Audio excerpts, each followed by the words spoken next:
Hey guys, welcome to Tech Team channel. Hope you guys having a nice day.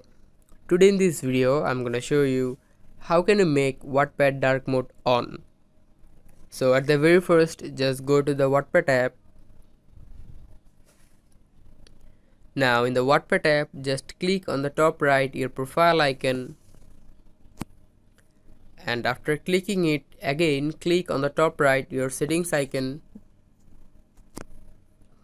And here in the settings, here you can see a dark mode option. This one, click it. After clicking it, here you can see the very first option here is on. Click it to make dark mode on. Here you can see the dark mode is on Wattpad. So guys, that's how you can make dark mode on in Wattpad. Hope you find this video helpful. If you find this video helpful, then give a thumbs up and please subscribe the channel. Thank you so much for watching the video.